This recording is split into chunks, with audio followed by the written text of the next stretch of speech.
My name is Nash. I'm originally from Elk River, Minnesota.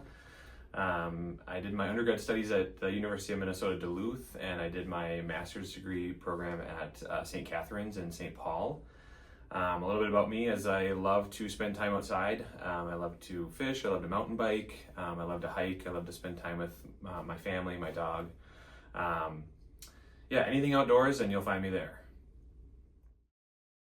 Growing up, I was kind of an accident-prone kid, so you could find me in the ER a lot.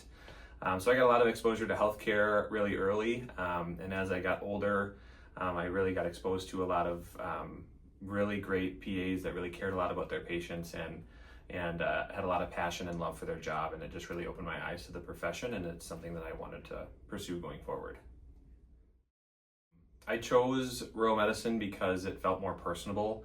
It felt like I could get to know my patients. And I chose central Minnesota because this is where I grew up. This is home for me. And so what better way to serve my community and my patients by helping make people healthier and just serving them through the medical community.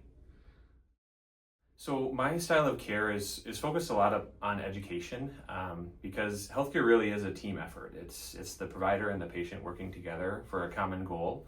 And if patients don't understand why we're doing a certain something, you might not want to follow through on it. So I want to make sure that I'm educating my patients as much as possible so that we both can get the best outcomes.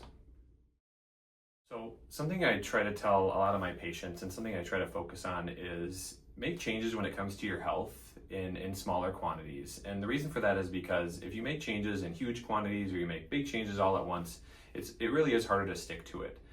So my example that I use even at home is I try not to buy 12 packs of whatever pop it is because I find that I drink pop for every meal then. So myself, I try to keep pop just out of the home, and that way I'm not tempted to drink it.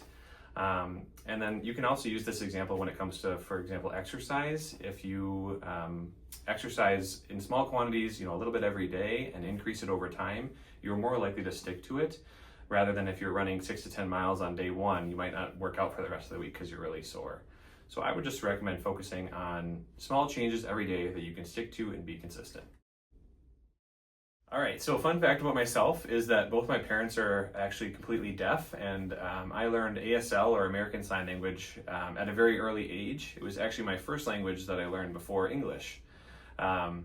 So in honor of that, we're going to do a couple signs today, and I'm going to teach you how to do it. The first thing we're going to learn is the sign for doctor.